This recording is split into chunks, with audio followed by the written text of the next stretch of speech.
कोलकाता के RG medical college अस्पताल में 8 और 9 अगस्त की रात ट्रेनी डॉक्टर से रेप और मर्डर के दोषी संजय रॉय को उम्र कैद की सजा सुनाई गई है। कोलकाता की एक विशेष अदालत ने संजय रॉय को उम्र कैद की सजा दी है। कोर्ट ने दोषी संजय रॉय पर 50,000 का जुर्माना भी लगाया है। साथ ही कोर्ट ने मृतका के परिजनों को 17 लाख रुपए का मुआवजा देने का भी फैसला सुनाया है। हालांकि परिजनों ने मुआवजे की राशि लेने से इनकार कर दिया है। जिस कोलकाता रेप केस के मामले ने पूरे देश को हिलाकर रख दिया था, उसमें उम्मीद की जा रही थी कि दोषी संजय रॉय को मृत्यु दंड की सजा मिल सकती है, लेकिन कोर्ट ने उसे फांसी की बजाय उम्र कैद की सजा सुनाई। जज ने संजय रॉय से कहा कि तुम दोषी हो, तुम्हारे खिलाफ रेप और हत्या का आरोप साबित हो चुका है। जज ने जब उससे पूछा कि संभावित सजा पर तुम्हें कुछ कहना है, इस दौरान जज ने संजय रॉय को यह भी बताया कि रेप की धारा में तुम्हें आजीवन कारावास मिल सकता है और हत्या के लिए मृत्युदंड या आजीवन कारावास। इस पर संजय रॉय जज के आगे गिड़गिड़ाने लगा और उसने कहा कि उसे फंसाया गया है। इस दौरान सीबीआई के वकील ने एक बार फिर संजय रॉय को फांसी की सजा देने की मांग की। सीबीआई ने कहा कि इस कांड से पूरा देश हिल गया था, सजा से समाज में विश्वास आए, इसलिए दोषी को फांसी की सजा मिले। हालांकि जज ने सीबीआई की मांग को न मानते हुए दोषी को उम्र कैद की सजा सुना दी। आइए समझते हैं कि वो कौन सी वजह रही जिससे संजय रॉय फांसी की सजा से बच निकला है। दरअसल जज ने कहा कि यह मामला रेयरेस्ट ऑफ रेयर की श्रेणी में नहीं आता, इसलिए इसे फांसी की सजा नहीं दी जा सकती। जज का यह भी कहना था कि मैंने अपना काम कर दिया है, आप चाहे तो हाईकोर्ट में जाकर ज्यादा सजा की मांग कर सकते हैं। वहीं संजय रॉय के वकील ने दोषी को मृत्यु दंड नहीं दिए जाने को लेकर अदालत में जबरदस्त दलील दी थी। उन्होंने सुप्रीम कोर्ट के कई फैसले को गिनाते हुए कहा कि आरोपी को स्थिति सुधारने का मौका दिया जाना चाहिए, इसलिए उसे सजाए मौत की जगह कुछ और सजा दी जाए। संजय रॉय को मिली सजा को लेकर और जानकारी दे रही हैं हमारी संवाददाता पूजा मेहता। को बता दें कि आज जज अनिर्बान दास जो डिस्ट्रिक्ट और सेशंस कोर्ट के जज हैं, उन्होंने सबसे पहले ये क्वांटम ऑफ पनिशमेंट का जो ऐलान किया जा रहा था, तब उन्होंने कहा कि सॉरी पीपी सर, यानी कि जो एडवोकेट सीबीआई को रिप्रेजेंट कर रहे थे, तो उनको कहा गया कि ये रेयरेस्ट ऑफ रेयर केस नहीं है, और उसके बाद कहा गया कि उनको आजीवन जो है कारावास दिया जा रहा है, साथ ही 50,000 का जो है उनको फाइन भी देना होगा। लेकिन इस बीच जो है लगातार कई ऐसे क्वार्टर्स से, चाहे वो बाबा उसके जो माता पिता हो या फिर जो डॉक्टर्स लगातार पिछले कुछ महीनों से आंदोलन कर रहे थे, तो उनका भी कहना था और उनकी भी यही मांग थी कि उसको जो है मृत्यु दंड दिया जाए। लेकिन ऐसे में अब सवाल उठता है कि क्या अब वो हायर कोर्ट जाएंगे, क्योंकि जिस तरह से कोर्ट ने आज ये साफ कर दिया है कि रेयरेस्ट ऑफ रेयर केस नहीं है और इसलिए उसे मृत्यु दंड नहीं दिया जा रहा है, लेकिन उसको जो है आजीवन कारावास दिया जा रहा है। तो जो माता पिता है वो जरूर निराश लग रहे थे, लेकिन अभी तक जो है उनकी कोई प्रतिक्रिया नहीं सामने आई है। अब देखना होगा कि ये विक्टिम के जो माता पिता है वो आखिरकार क्या कहते हैं। अभी तक चाहे वो विक्टिम के एडवोकेट की बात करें, सीबीआई के एडवोकेट की या फिर संजय राय की भी, किसी की भी प्रतिक्रिया नहीं सामने आई है, क्योंकि फिलहाल वो लोग वेट कर रहे हैं कि ऑर्डर कॉपी जब तक नहीं मिल जाती है तब तक जो है उनकी प्रतिक्रिया कोई नहीं देंगे वो लोग। लेकिन निराश जरूर लग रहे थे, क्योंकि सबने जो है ये आस लगाई थी कि आज जो है उसे फांसी दी जाएगी, लेकिन कोर्ट का ये कहना कि ये रेयरेस्ट ऑफ रेयर केस नहीं है, क्योंकि बर्बरता के साथ जो है उस महिला डॉक्टर का पहले बलात्कार किया गया और उसके बाद उसकी हत्या कर दी गई। एक on duty second year PG की डॉक्टर जो 36 घंटे की ड्यूटी के बाद जो है सेमिनार हॉल में वो रेस्ट कर रही थी, और जिस बर्बरता से उसके साथ पहले बलात्कार किया गया और उसके बाद उसकी जो है हत्या कर दी गई। सीबीआई की तरफ से बार बार यही कहा जा रहा था कि ये रेयरेस्ट ऑफ रेयर केस है, और साथ ही मैक्सिमम और एग्जेम्पलरी पनिशमेंट की जो है मांग उठाई थी, यानी कि डेथ सेंटेंस की जो है मांग उठाई थी सीबीआई ने। लेकिन कोर्ट ने जो है आज साफ कर दिया और सीबीआई के खिलाफ ये बयान दिया कि ये रेयरेस्ट ऑफ रेयर केस नहीं है और इसलिए ही जो है उसे आजीवन कारावास दिया जा रहा है।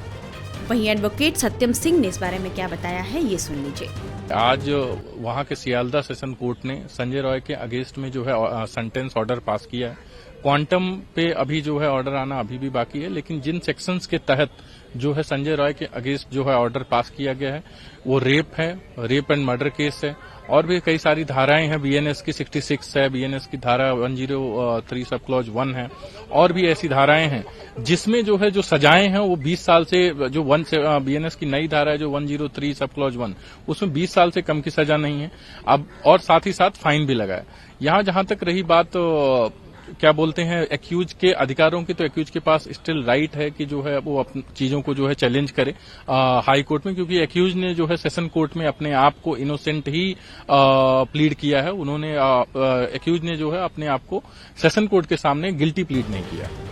संजय रॉय को मिली उम्र कैद की सजा पर राजनीतिक दलों की तरफ से प्रतिक्रिया आने लगी है। कोर्ट के जजमेंट के ऊपर हम कुछ नहीं कह सकते। हम चाह रहे थे कि हाईएस्ट पनिशमेंट हो, हाईएस्ट पनिशमेंट अभी नहीं हुआ। अब कोर्ट का वर्डिक्ट है, कोर्ट के खिलाफ तो हम being a elected representative of the government I can't say anything. बलात्कार के लिए 7 लाख रुपया की जरूरत दिया जाना चाहिए। रुपया में क्या है, रुपया में कुछ नहीं है। वो परिवार रुपया चाहेगा ऐसा भी मुझे नहीं लगता, रुपया ऐसे करके भी नहीं है। जिस तरह से एक संजय राय का ही नाम सिर्फ इसमें आ रहा है, वो लगातार कह रहे हैं कि इसके पीछे और भी बड़े नाम है। बंगाल के लोग नहीं बिलीव करते कि इसमें एक लोग इसमें इन्वॉल्व है। क्या कहना चाहिए आगे, जस्टिस मिला परिवार को? कोर्ट के राय के खिलाफ हम कुछ नहीं बोल सकते। जस्टिस के लिए और भी मुझे लगता है और भी इन्वेस्टिगेशन होना चाहिए। स्पेशली कोर्ट को बोलना चाहिए था कि जो बात संजय कर रहा है, संजय जो बात कर रहा है, उन्होंने राजीव कुमार का नाम लिया, पुलिस का नाम लिया, उसका तहकीकात होना। देखिए, न्यायाधीश की जो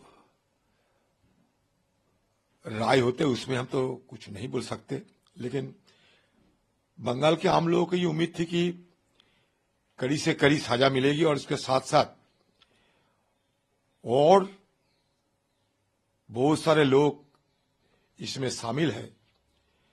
इस साजिश में और भी लोग शामिल है। यही बंगाल के आम लोगों की शुरू से ही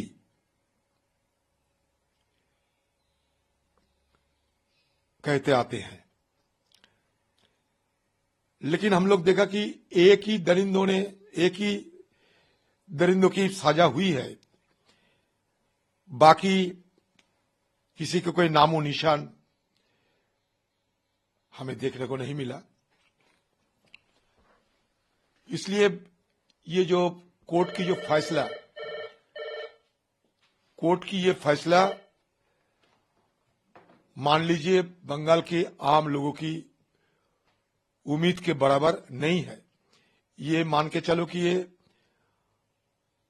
आधा पक्की और आधा जलवा एक फैसला निकाले हैं, लेकिन न्यायाधीश को हम कुछ नहीं बोल सकते, इसलिए कि न्यायाधीश उस पर ही फैसला करते हैं जिसको हम साबुत कहते हैं। न्यायाधीश के पास जिस तरह के एविडेंस जांच पड़ताल और तफ्तीश के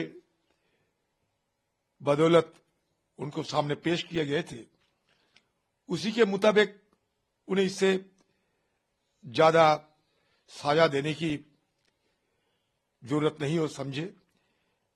लेकिन बंगाल के आम लोग निराश है।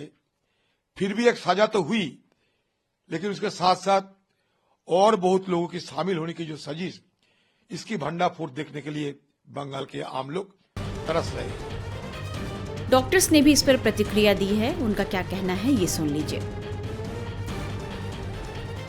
ये सेटिस्फाइड होने का, हैप्पी होने का और ये सॉरो होने का कोई बात नहीं है, क्योंकि हम लोग का जो क्वेश्चंस है, जिस क्वेश्चंस को लिए हम लोग 6 महीना से हम लोग घूम रहे हैं, जैसे घटना क्या हुआ था उस दिन रात को सेमिनार रूम में, ये सामने नहीं आया। उस दिन सामने नहीं आया, उस दिन रात को क्या हुआ था ये सामने नहीं आया। जो प्राइमरी चार्जशीट में सीबीआई बोला है, जो एविडेंस टेम्परिंग हुआ, सीसीटीवी फुटेज डिस्ट्रक्शन हुआ, और ये क्या है संदीप घोष थाना का ओसी, उसके खिलाफ वो लोग सप्लीमेंट्री चार्जशीट देगा, पर अभी तक सप्लीमेंट्री चार्जशीट नहीं आया और उन लोग बेल मिल गया और वो अभी खुला घूम रहा है और ये जजमेंट आ गया है। तो ये हाफ हार्टेड जजमेंट है। तो ये क्वेश्चन सामने नहीं आया जो सीएफएसएल रिपोर्ट जो मल्टीपल डीएनए मिला है उस किसका डीएनए है। उस दिन रात को जो सीसीटीवी फुटेज, उस फुटेज में जो 68 पीपल को दिखा गया है वो सिर्फ ओनली संजय राय को आइडेंटिफाई कर पाया, बाकी लोग कौन है ये जो एविडेंस सामने नहीं आएगा तब तक हम लोग का जो लड़ाई है वो चलेगा, क्योंकि सच सामने आना चाहिए। तो वी वांट जस्टिस, अभी तक हम लोग का ये मांग है।